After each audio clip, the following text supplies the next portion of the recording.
तलाक दूंगी, लेकिन मेरी भी एक शर्त है। जब मैं रात को घर पहुंचा तो मेरी पत्नी ने खाना लगाया।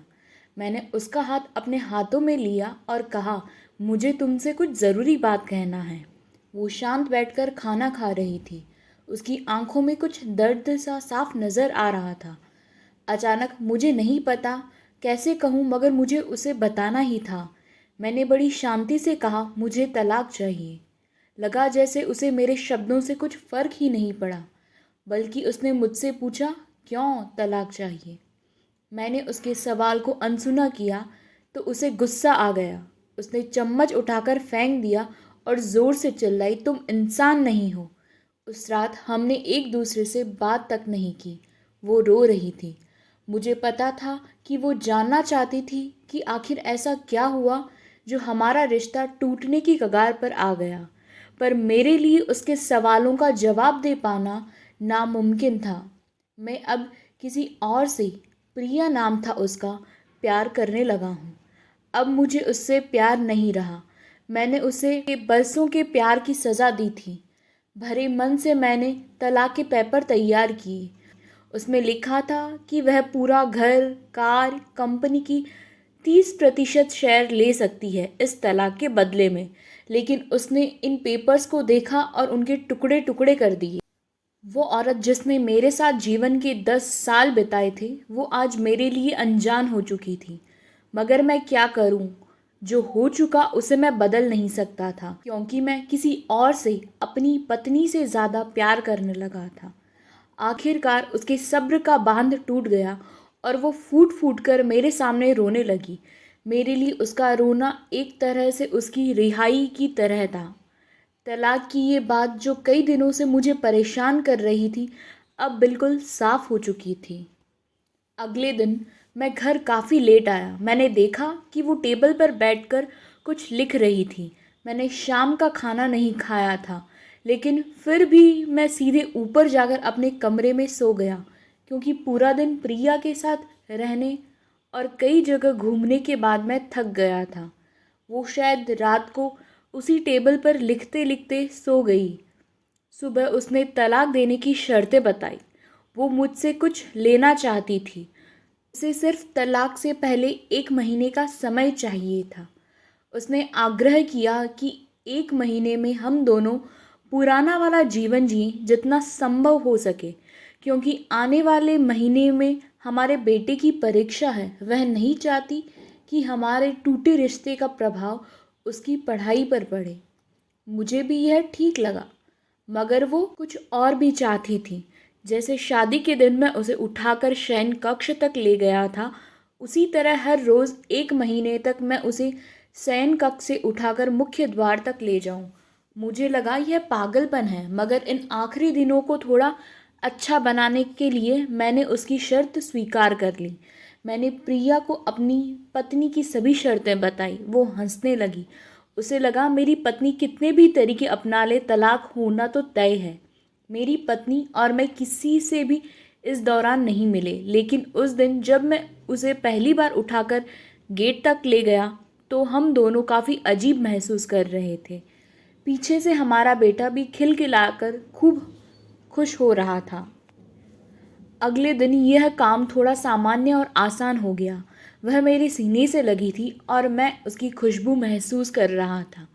ऐसा लगा कई दिनों बाद मुझे ये खुशबू मिल रही थी, या फिर कई दिनों से मैंने उसके होने का महसूस ही नहीं किया। चौथे दिन जब मैंने उसे उठाया तो वो पुरानी रोमांच लौटने लगी। 5वें और 6ठे दिन वो पुराना प्यार भी फिर जागने लगा। मैंने प्रिया को इस बारे में कुछ नहीं बताया था। अब उसे उठाना और आसान हो गया था। शायद हर रोज़ यह सब करने का मैं आदी हो गया था। एक दिन वह अपनी पसंद की साड़ी निकाल रही थी, लेकिन कुछ खास नहीं ढूंढ पाई। उसने सांस भरते हुए कहा कि मेरे सारे कपड़े बड़े पड़ने लगे हैं। तब मुझे पता चला कि वह काफ़ी दुबली हो गई है और इसलिए मैं उसे आसानी से उठा पा रहा हूँ। मेरे दिल को एक झटका सा लगा। उसने अपने दिल में काफ़ी सारा दर्द छुपा रखा था। पता नहीं कैसे मैं आगे बढ़ा और उसके सिर को छूकर देखा। अचानक हमारा बेटा आया और बोला, पापा, ये तो मम्मा को उठाकर बाहर ले जाने का समय हो गया है। उसके लिए अपने पापा द्वारा मम्मा को इस तरह उठाकर ले जाते हुए देखना जीवन का अभिन्न हिस्सा बन गया था। मेरी बीवी ने हमारे बच्चे को बुलाया और ज़ोर से उसे गले लगा लिया। मैंने अपना चेहरा दूसरी तरफ कर लिया। मुझे लगा कहीं मैं अपना निर्णय न बदल दूं। मैंने अपनी पत्नी को रोज़ की तरह उठाया और बेडरूम से सिटिंग रूम होते हुए हॉल तक ले गया। उसने प्यार से अपने दोनों हाथ मेरी गर्दन के आसपास रख दिए। मैंने उसे ज़ोर से पकड़ रखा था, मगर उसका इतना कम वजन मुझे परेशान कर रहा था। महीने के आखिरी दिन जब मैंने उसे उठाया तो मेरे लिए एक भी कदम चल पाना मुश्किल हो रहा था।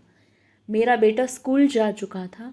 मैं अपनी कार से ऑफिस गया और कार से कूदकर बाहर आ गया, बिना कार को लॉक किए।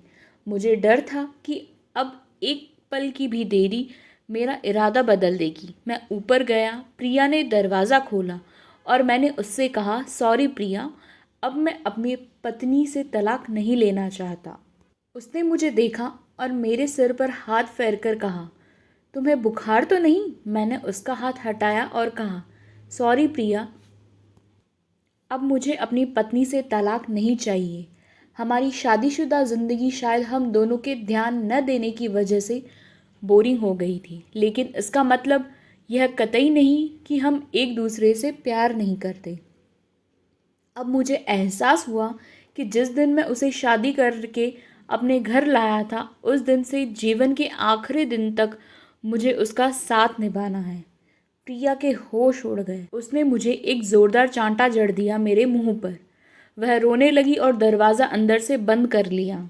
मैं सीढ़ियों से नीचे उतरा और आकर अपने कार में बैठ गया। आगे एक फूल वाले की दुकान पर रुका और अपनी प्यारी पत्नी के लिए एक सुंदर सा गुलदस्ता लिया। दुकानदार ने पूछा कि इस पर क्या लिखना है। मैंने मुस्कुराते हुए कहा कि तुम्हें जीवन के आखिरी दिन तक यूं ही उठाता रहूँगा मेरी अर्धांगिनी, यह लिखना है। उस शाम जब मैं घर आया, हाथों में गुलदस्ता लिए, मेरे चेहरे पर मुस्कान थी। मैं ऊपर अपने कमरे की तरफ भाग कर गया, लेकिन तब तक वह मुझे छोड़कर इस दुनिया से जा चुकी थी, हमेशा हमेशा के लिए। वो कई महीनों से कैंसर से लड़ रही थी, लेकिन मैं प्रिया के साथ इतना खोया हुआ था कि कभी ध्यान ही नहीं रहा। उसे पता था वह जल्द ही मुझे छोड़कर जाने वाली है, इसलिए वह मुझे और मेरे बेटे के रिश्ते को टूटने से बचाना चाहती थी। मैं नीच उससे तलाक लेना चाहता था, लेकिन फिर भी उसने मुझे अपने बच्चे की नज़रों में एक प्यारा पति और पिता बना दिया। जीवन की छोटी छोटी बातें रिश्तों में बहुत महत्व रखती है। बड़ा घर, बड़ी कार और बैंक बैलेंस ये खुशियों का हिस्सा ज़रूर बन सकते हैं, मगर अपनों के बिना इनकी कोई कीमत नहीं है। यह कहानी कैसी लगी कमेंट में ज़रूर बताएं और चैनल को लाइक सब्सक्राइब ज़रूर करें।